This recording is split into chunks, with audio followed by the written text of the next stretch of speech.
할렐루야.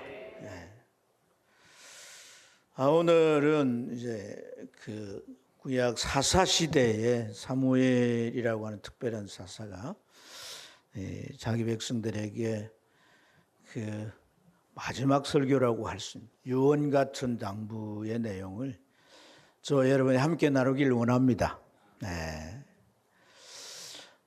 이 사무엘과 이스라엘 백성들이 길갈이라는 곳에 다 모여 있어요. 길갈. 이 길갈이라는 곳에 모였는데 백성들의 모습을 보니까 그 상기돼 있고 기대감이 가득 차 있습니다. 서로 이제 얘기를 주고받으면서 그 마음들이 막 아주 이제 기쁨으로 가득 차 있어요. 그들이 길갈에 모인 까닭은 그들이 그토록 영원한 왕을 세운 소위 대관식을 하는 그런 자리고 그런 시간이기 때문입니다. 길갈이라는 곳은 과거에 가나안에 들어가게 될 때 이곳에 전 이스라엘이 모여 있었어요.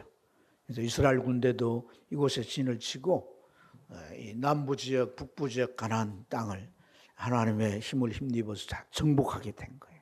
그래서 중대한 일이나 이처럼 왕을 세우는 일에 이 길갈에서 모여 했어요. 물론 그 이후에 예루살렘의 성전이 세워진 이유는 성전에서 했겠지만 길갈이나 실로나 이런 곳에서 이런 일들이 이루어졌습니다.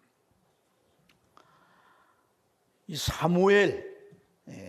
사무엘은 그동안 사사로서 이스라엘 백성을 다스렸습니다. 지방 곳곳마다 다니면서 그들을 지도하고 돌보면서 하나님의 백성으로 잘 살아갈 수 있도록 그렇게 이끌었습니다. 사무엘은 사사만 아니었어요. 제사장이기도 해요. 그의 아버지가 제사장이고 제사장의 아들은 제사장이 되는 그런 제도를 따라서 제사장이기도 합니다. 또 그는 성령이 충만해서 하나님의 말씀을 이렇게 대언하는 선지자이기도 했어요. 그래서 이 선지자들에게는 하나님께서 말씀을 주실 뿐 아니라 능력을 주시는데 사무엘을 통해서 이스라엘 백성들은 하나님이 살아계심을 그들이 보고 느낄 수 있도록 많은 기적을 행했어요. 블레셋이나 많은 적들이 쳐들어와도 사무엘이 함께할 때 승리하게 되는데 하나님께서 큰 우레소리를 발해가지고 막 우박을 터뜨리고 막 이렇게 사무엘과 함께 하셔서 이스라엘 백성을 구원해내고 또 그들을 이제 도우셨던 것입니다. 이제 사무엘 나이가 들었어요. 그래서 많은 곳을 다 돌볼 수가 없으니까 어떤 지역을 아들을 보내서 좀 이렇게 다스리도록 했는데 그 아들이 뭘 잘못했나 봅니다. 자기 이익을 따라. 근데 그것을 가지고 당장 문제를 삼아가지고 이스라엘 백성들이 하나같이 우리에게 왕을 세워주세요. 이렇게 요구를 하는 거예요. 저 이방 나라처럼 우리도 왕이 필요합니다. 왕을 당장 세워주세요. 그렇게 요구를 하는 거죠.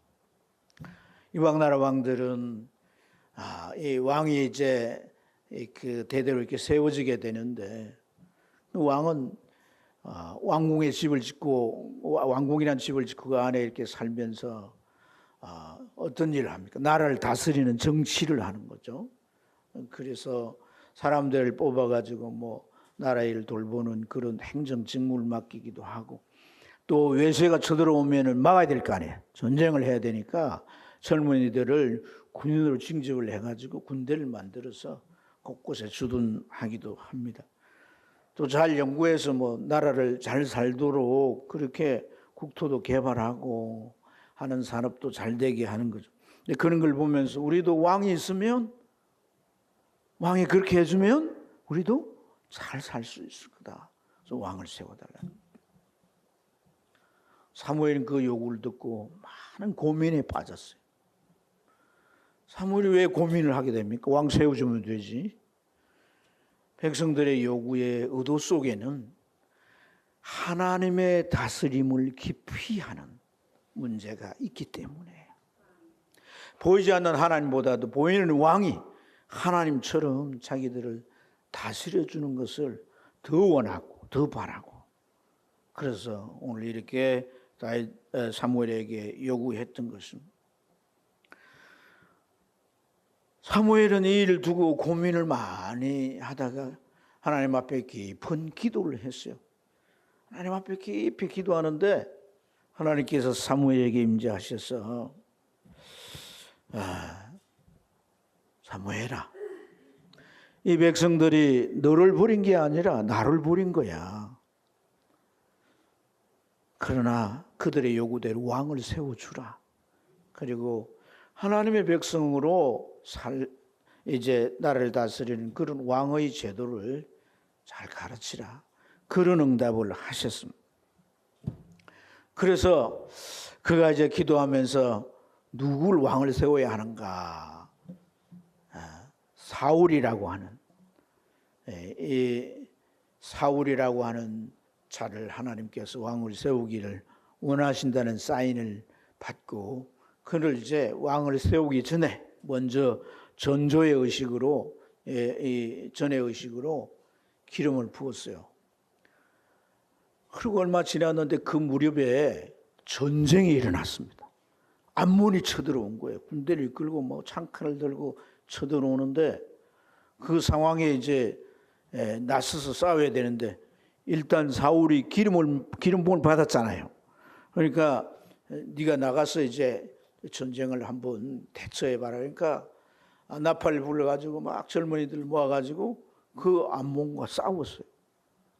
맞서 싸우는데 결과가 어떻게 됐을까?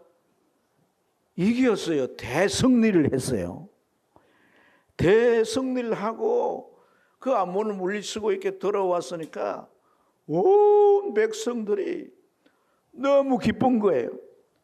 자기들이 요구한 대로 이제 왕을 세우는 이 일을 이제 시작하는데, 왕이 되기도 전에 전쟁에서 이겼죠. 대승리를 했으니까 뭐 전리물을 가지고 왔겠죠. 그걸 나누죠. 그러니까 이 왕을 세우는 거 우리가 그렇게 요구하고 했던 것, 그거 잘한 거야. 이 전쟁에서 적의 칼날부터 우리를 보호하고 우리가 안전하게 이렇게 살 수 있게 되었으니까 너무나 잘한 거야, 이 생각. 그리고 이제 길갈에 모여서 왕의 대관식을 하는데, 왕을 보니까 어떻습니까? 키가 다른 사람 목 위에 올라가는 거예요.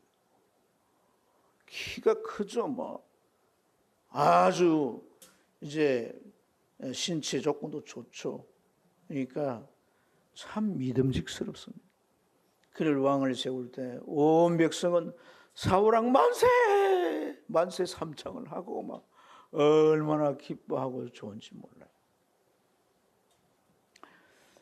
하지만은 이 사무엘은 참 이런 백성들의 모습을 보면서 마음 한켠은 우려와 걱정이 자꾸 올라오는 겁니다. 왜냐하면 이들의 모습은 세속나라를 향해서 계속 한 발짝 한 발짝 가고 있기 때문에요.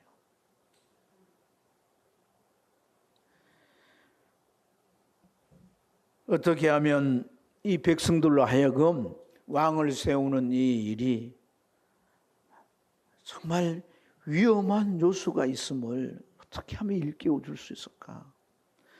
그리고 이 세속 나라를 따라가는 것은 결국은 하나님의 백성된 모습을 잃어버릴 수도 있다라고 하는 이 위험성을 어떻게 하면 좀 주지할 수 있을까? 그런 마음이, 그 정말 참 왕을 세우는 그 기쁜 장소 그날에도 이 사무엘 마음은 그 생각을 떨쳐낼 수가 없습니다. 그래서 그는 이제 참 유언과 같은 이제 그의 마지막 설교를 하게 되는데, 드디어 그가 입을 열었습니다. 백성들을 향하여서, 왕은 이제 이 세우고 왕관을 쓰고 있고 백성들이 모여 있는 이 상황에서, 백성들아 들을지어다. 내가 지금까지 너희들 앞에 주입을 했다. 내가 지금 단 한 번이라도 너희를 압제하거나 너희 것을 빼앗거나 또 무슨 누구에게 뇌물을 받거나 한 적이 있었느냐? 그 외에 어떤 잘못을 한 적이 있었느냐? 백성들은 자기 요구 다 들어줬죠. 실제 그랬고니까 없습니다. 하나도 없습니다. 이렇게 대답합니다. 그러자 이제 그가 정말 해야 되고 하고 싶은 말을 시작합니다. 모세를 통해서 하나님께서 저 애굽에서 가나안까지 우리를 인도해서 우리에게 없던 이 땅을 차지해서 다 나누어 이 땅에 우리를 살게 하셨다. 그 이후에 너희들은 하나님의 다스림 속에 살아야 하고 그 다스림의 구체적인 것은 하나님 주신 율법을 따라 살아야 하지만 그러지 않았다. 그 주변 족속들의 우상을 얼마 못 가서 이렇게 섬기게 되고 주변 나라의 풍습을 쫓아서 그들의 삶의 모습을 따라가고 닮아갔던 것이 아니냐. 그래서 전쟁이 나가지고 죽을 상황이 되면 하나님 앞에 살려달라고 기도하면 하나님께서 구원자를 세우시고 그에게 성령 충만하게 하시고 능력을 주셔서 너희를 구하지 않았느냐. 하나님은 참으시고 인내하면서 너희를 지금까지 이끌어 오셨다. 그럼에도 불구하고 너희들은 지금 하나님을 배제하고 너희를 다시 왕으로 세웠다. 이것이 하나님 보시기에 어떨까? 이것이 하나님 보시기에 어떨까? 하나님의 다스림을 깊이 하는 이것이 하나님 보시기에 죄인지를 하나님 지금 너희 앞에 보일 것이다 라고 말을 하고 이 사무엘이 하늘을 우러러서 기도를 합니다. 하나님 앞에 기도를 하는데 그 기도가 끝나자 갑자기 하늘에서 번개가 부스부스 치더니 막 엄청난 내성 소리가 들립니다. 하늘이 시커멓게 막 먹구름을 물들더니 막 정대 같은 소낙비가 쏟아지기 시작하는 거예요. 백성들은 막 번개에 뇌성 소리에 막 놀라가지고 막 우왕좌왕하면서 막 비를 피해 이리저리 뛰고 어디를 숨으려고 하고 막 이러는 상황 속에서 그 빗줄기가 막 얼굴을 때리고 막 몸을 때리는데 얼마나 아파요. 도망가려고 해도 막 여기저기서 막 번개가 내리치고 이러니까 가다가 번개 맞아 죽을까 봐 도망도 칠 수도 없고 막 이런 지경인 거예요. 죽을 것 같으니까 막 그때서 사무엘에 와가지고 아이고 우리를 살려주세요. 하나님께 기도해가지고 제발 저 비를 내성을 멈추게 해주세요. 막 간절히 그렇게 살려달라고 애원을 합니다. 여러분 이게 얼마나 무섭고 놀라울 일입니까 여러분. 자, 이 시기는 미를 추수할 시기라는 거예요. 미를 추수할 시기니까 이 시기는 우기가 아니라 건기예요. 건기에는 그 날씨 특징이 뭐냐면 비가 오는 구름도 없어요. 구름 한 점도 없는 게 특징이에요. 마른 하늘에 날벼락인 거죠. 막 이런 상황이 벌어졌고 뿐만 아니라 사무엘이 기도하자마자 몰린 사람 뭘 기도했는지도 모르겠지만 기도하자마자 하나님께서 너희들이 이렇게 왕을 세우고자 하는 이 요구가 잘못됐는지 잘못되지 않았는 걸 보이리라고 하셨으니까 바로 이런 사실이 일어났으니까 이게 하나님이 행하신 거잖아요. 그러니까 그들이 더 무수할 수밖에 없었다. 조금 전만 하더라도 그들이 어땠습니까? 왕을 세우느라 막 기뻐 춤을 추고 막 사우랑 만세 목이 터지라 그렇게 부르고 왕 되기 전에 전쟁에서 그들을 구했으니까 막 이런 정말 듬직하고 믿음직한 왕이 어딨냐. 그들 마음속에 왕이 가득 찼습니다. 그 왕이 우리를 다스려 준다면 우리 그야말로 부족함이 없고 걱정할 거 없고 앞으로 잘 살아가게 될 거라고 하는 그런 기대감이 그들 마음속에 가득 찼습니다. 하나님의 존재는 그 마음속 찾아볼 수 없었어요. 하나님 없어도 이곳에서 우리 잘 살아갈 수 있어. 그런 생각을 가졌는지도 모릅니다. 하나님께서 이런 백성이 그런 마음을 갖고 그런 생각을 가지고 있는 게 너무 좀 괘씸하고 많지. 사무엘 같이 이것들 봐라 이런 생각에 겁이 나서 두려우면 휩싸이게 하려고 하나님이 이렇게 하셨을까요? 사무엘이 기도하면서 뭐라고 했습니까? 하나님이 너희를 자기 백성 삼으신 걸 기뻐하셨다. 하나님이 자기 이름을 위해서라도 너희를 버리지 아니하실 것이다. 그러면 하나님께서 그토록 사랑하는 이 백성이 왜 이런 상황, 이런 현상을 통해서 그들이 아주 두려움 속에 무서워하고 어쩔 줄 몰라하는 상황을 만드실까요? 브레이크가 고장난 상태는요, 질주 자체입니다. 질주. 누구 말도 안 듣습니다, 여러분. 아무것도 눈에 보이지 않습니다. 지켜가는 거예요. 뭐가 있든지. 이걸 멈추게 하고 조종하려면 뭐가 필요해요? 충격요법이 필요한 거예요. 충격요법이.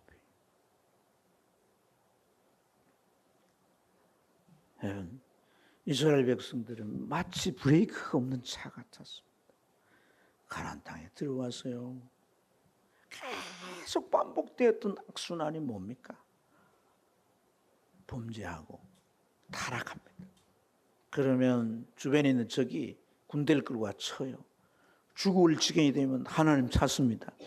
하나님은 그들 소리를 듣고 사사를 세워가지고 구해주십니다. 평안해졌어요. 잊어버립니다. 하나님도 잊어버리고. 그러면서 뭐합니까? 또 우상 숭배하고 또 그 주변의 족속들과 짝하여서 결혼도 하고 삽니다. 하나님의 백성이라는 구분이 없는 겁니다. 이럴 바에야 애굽에서 살지 왜 가나안에 오냐 이 말이에요. 40년 광야, 그런 참 이 고난의 세월을 거쳐서 그 땅에 목숨 걸고 그 땅에 들어가 살아야 할 이유가 없는 거예요. 왜 예수 그리스도가 십자가에 죽으셔야 했냐 이 말이에요.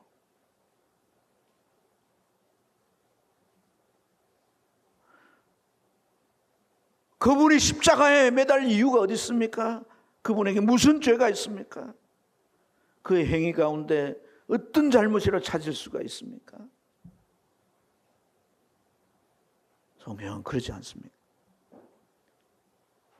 그가 받은 질고와 징계와 형벌과 상함과 죽음은 바로 나 때문이란 거예요. 나의 죄를 대신해서 그렇게 해서 구했습니다. 그런데 주님의 십자가에서 받으실 만한 그 고통, 이 죄의 결과를 우리는 의식하지 못하고 다시 그런 삶으로 돌아간다면 예수 그리스도의 구원이 무의미한 것이다. 그래서 여러분, 우리는 자칫 하나님은 사랑의 하나님이십니다. 하나님은 우리를 다 용납하시고 용서하시고 우리를 위하시고 끝까지 우리를 사랑하시고 맞습니다. 그런데 여러분 생각해 보십시오. 내 자녀가 뭔가 잘못돼 가고 있습니다. 자꾸 뭔가 저지르는 짓이 악을 더합니다. 저대로 내버려 두었다가는 안 된다라고 생각이 되면 어떻게 할까요? 잘한다 그럴까요? 그 자녀에게 체불을 해서라도 멈추게 하고 자기를 돌아볼 수 있도록 하는 이런 조처가 필요한 줄로 믿습니다. 말씀을 잘 들어야 되는 거예요. 내가 문제가 있는 것을 내 양심이 알고 내 영혼이 아는데도 괜찮다라고 하는 설교라고 한다면 잘 들어야 돼요. 그건 내 유익이 없어요. 하나님의 말씀은 거울입니다. 거울에 내가 못생겼는데 잘생긴 것처럼 보이나요? 내 얼굴에 뭐에 묻었는데 그 안 묻은 것처럼 이렇게 보이나요? 그대로 다 보입니다. 세월이 갈수록 뭐 주름이 진 것도 보이잖아요. 메고 봐야 소용이 없어. 예.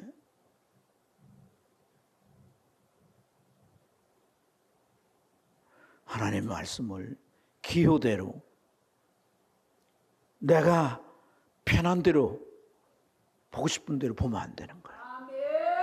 그 말씀 앞에서 적나라한 나의 모습을 보여. 시루라기 하나를 걸치지 않는 내 모습을 보여. 그럴 때 우리가 하나님 앞에 설 수 있고 그분의 손을 붙잡을 수 있는 그런 상태로 갈 수 있는 전환점이 되는 거예요. 계기가 되는 거예요. 할렐루야.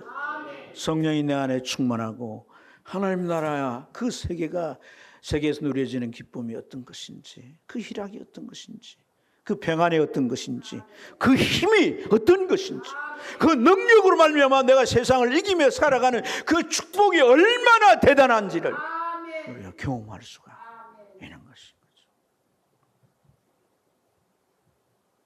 브레이크 안 밟고 달리면 뭐가 필요하다고? 충격력. 고영균이라고 하는 장로님 계신데 이분이 삼령전자공업회사라고 하는 작은 가내공업을 했어요. 조그마한 회사. 근데 70년대 그 서울 아시안 게임 했잖아요, 그죠? 그리고 또 70년대 서울의 이 강남 지역이 개발되기 시작했어요. 강남 지역이 개발되면 뭘 많이 지었어요? 아파트를 많이 지었다. 아파트를 많이 짓는데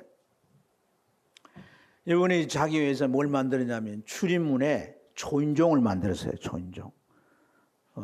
띵동하는 초인종을 만드는 거예요. 그래서 이 초인종을 만들어서 이 아파트 회사에다가 이렇게 보냈는데 이 아파트 수요가 너무 많으니까 이 수요가 너무 많아가지고 갑자기 잘 됐어요. 그래서 그 업계에서 1위가 된 거예요. 1위가. 회사 자산이 많아지고 잘 되니까 이분이 그 구로공단에다가 땅을 사가지고 큰 회사를 지었어요. 그렇게 지으면서 이제 그 오픈을 하는데 이분이 참 어릴 때부터 교회를 다니고 신앙생활을 해왔던 분인데 회사가 너무 잘 되고 바쁘니까 주일날 교회 가는 거 까먹어버렸어요. 봉사하는 거 그 다른 사람 다 밀려버리고 하지도 않았습니다. 그러면서 그 회사를 세워가지고 보통 이제 오픈 예배를 드리잖아요. 정치인 뭐 기업가들 다 불러갖고 하면서 오픈 예배가 아닌 고사를 지내서 고사. 귀신에게 잘되게 해주세요. 고사를 지내. 그렇게 해서 막 머릿속에는 오직 돈입니다. 사업입니다. 뭐 어떻게 하면 돈을 잘 벌까 하는 생각이 가득 차 있어요. 돈 하면서 돌아다니는 거죠. 막. 회사는 막 잘 굴러가는 것 같아요. 근데 어느 날 그 공장에서 가스 중독 사고가 발생을 한 거예요. 사람이 죽었어요. 그래서 이제 처리를 하는데 갑자기 거래처에서 물건 가져가 돈을 안 주는 거예요. 그런 데가 막 한두 군데가 자꾸 생기는 거예요. 그래서 이제 회사를 운영을 하려고 하니까 돈이 필요하잖아요. 그래서 이제 늘 은행에 가가지고 이제 돈을 좀 빌려달라고 했는데 그 은행에서 다른 큰 회사에서 자금을 다 이렇게 가져갔기 때문에 빌려줄 수 없다는 거예요. 다른 은행에 가도 돈을 빌릴 수가 없어요. 그래서 그 큰 회사가 10억의 부도를 맞고 그냥 무너지게 된 거예요. 그는 채권자는 쫓기는 신세가 되어서 순식간에 공경에 차고 공장문도 닫고 이리저리 몸을 피해서 다녔는데 몸이 자꾸 안 좋은 거예요. 그래서 지방병원에 갔더니 의사가 하는 말이 전립선 암인데 거의 다 퍼졌다는 거예요. 빨리 수술 안 하면 당신 오늘 내일 죽는다는 거예요. 그때 정신이 번쩍 드는 거예요. 수술이 문제가 아니다. 내가 하나님 앞에 너무 잘못 살았구나. 내 삶이 이 죄로 그냥 죄의 길을 걸어왔구나. 막 이런 자기의 모습이 막 깨달아지면서 큰일 났다는 생각이 들어요. 그래서 병원이 아니라 기도원을 가서 하나님 앞에 계속 엎드려 기도하고 마음이 결단한 거예요. 내가 죽어도 내가 하나님 앞에 한번 결단해야 돼. 3일을 단식하고 하나님 앞에 기도해.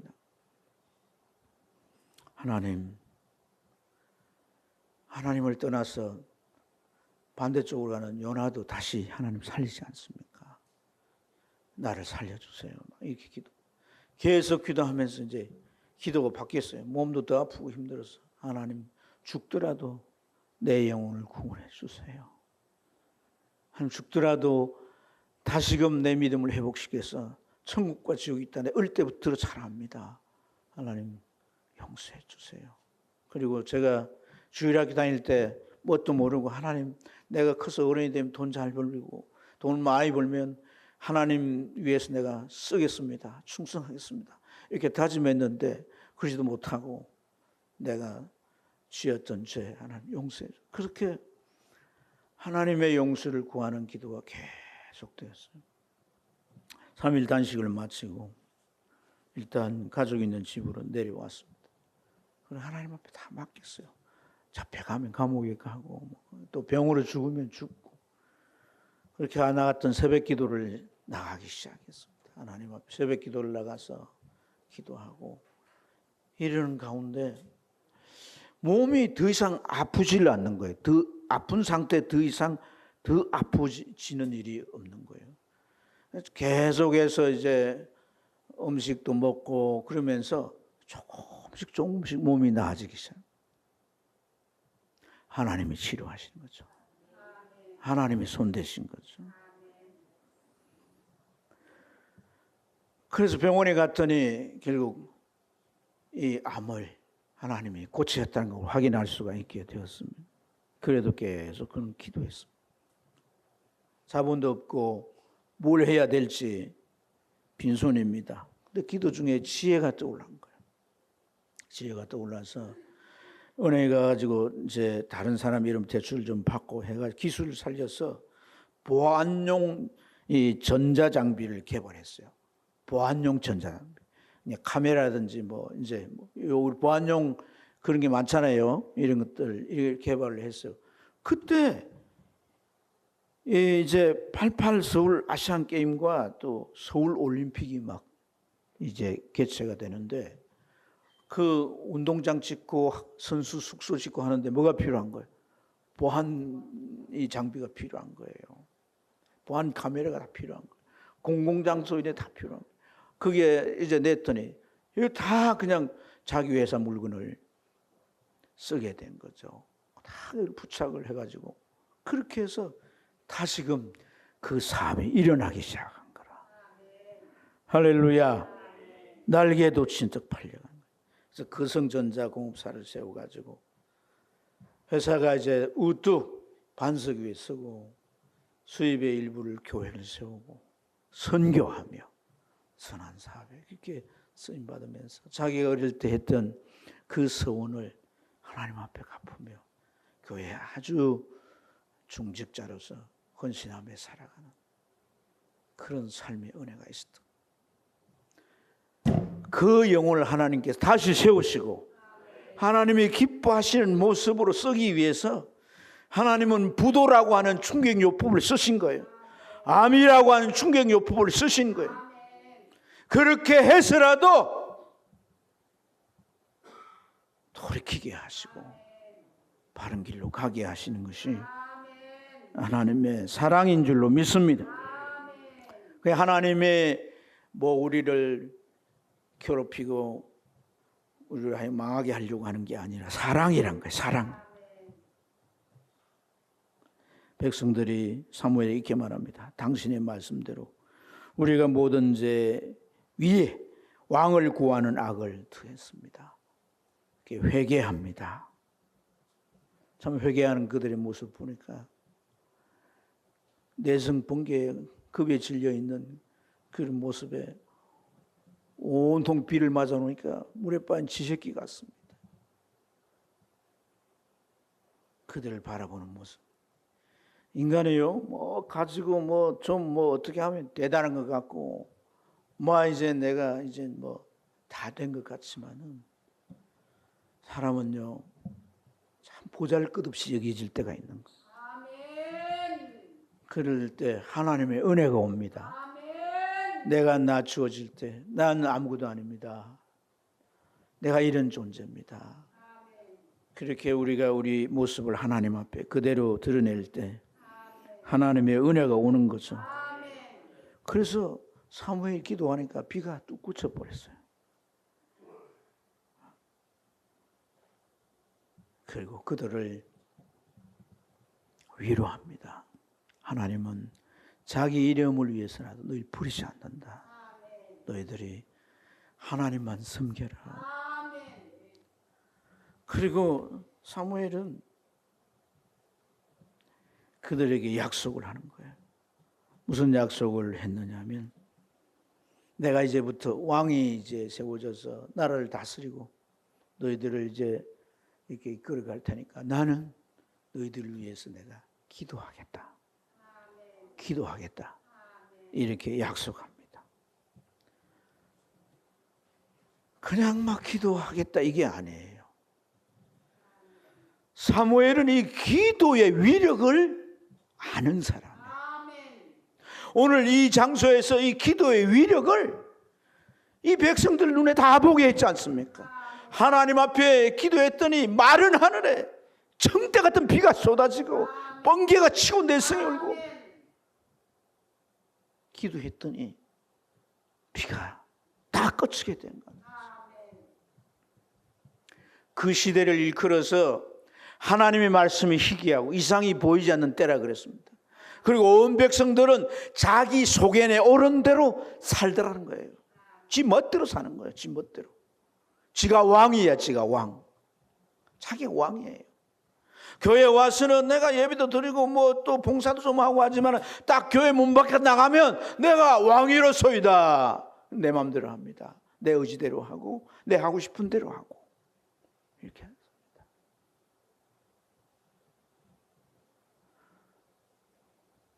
오늘 하나님은 내성과 번개와 비를 내리시면서 그 아니라고 하는 것을 분명히 말씀해 주신 거예요. 그것에서 돌이키라고 말씀하는 거예요. 신앙생활에 있어서 참 우리가 하나님 앞에 그 주제끈을 내드리는 것을 한마디로 표현하면 한번 따라해 봅시다. 순종이다. 이걸 이 순종하려고 하는 이 의식을 가지고 살면요 하나님께서 어떤 축복을 주시는가 하는 것을 우리 주변에도 그런 경험을 한 사람들이 있더라고요. 우리 창원 침례교회에 가면 장은영이라고 하는 형제가 있어요. 뭐 지금은 이제 뭐 직분을 받아. 이 형제가 뭐 하는 사람이냐면 학원 강사했다가 이제 그 학원 사업을 했는데 엄청나게 잘 되는 거예요. 이 친구 본래는 저 진해 침례교회에서 어릴 때부터 자랐어요. 근데 그 목사님들의 가르침 속에서 제가 직접 들었어요. 자기 마음 안에 목사님 제 마음 안에는요. 제가 그곳에 신앙생활을 하면서 제 마음 안에 확실히 남아있는 두 단어. 한 단어. 순종입니다. 순종. 그래서 제가 이 순종을 좌우명으로 삼고요. 목사님 나를 지도한 성경 말씀이 나를 교훈할 때 그것에 순종하려고 시도합니다. 그런 얘기를 했어요. 그리고 자기가 이제 어디 출신? 경남대 출신이에요. 경남대 수학과. 거기 나왔어요. 뭐 수학과 경남대 나와가지고 지방대 나왔으니 얼마나 뭐 하겠습니까? 그런데 딱 시작을 했는데 하나님께서 그를 축복해 주시는데 애들 수가 얼마나 많아요. 근데 오는 애들도 교회 가는 걸 조건해서 받는 거예요. 그런데 그 애들 다 데리고 교회를 왔는데 그 수가 교인의 3배인 거예요. 교인의 3배. 창원침례교회 그래서 부흥한 거예요. 아멘을 좀 해봐요. 아멘.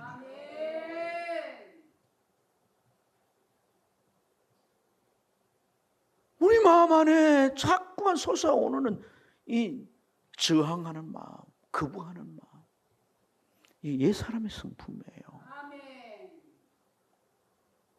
옥토 같은 마음에는 그런 게 있을 수가 없어요. 이미 가시와 덤불과 이 돌 같은 게 다 제거된 마음이기 때문에 그런 마음은요, 하나님이 깨닫게 하셔서 순종할 수 있는 영적 상태가 되게 하시는 것인 줄로 믿습니다. 목사님이 기도하세요. 이제 전 자기 사업이니까 많이 기도하세요. 그래서 저녁에도 기도하고 새벽에도 나와 새벽 기도하고 기도하는데 하나님이 아이들 막 소문이 좋겠나고 붙여요. 큰 학원이 됐어요. 학원도 잘하면요 중소기업입니다. 중소기업. 국영수는요 다 하게 돼 있어요. 그래서 막 선교도 하고 하나님 앞에 그렇게 쓰임받는 그 친구를 제가 본 적이 있습니다. 사랑하는 여러분, 오늘 이 사무엘은 자기의 존재 자체가 기도로 시작된 거예요.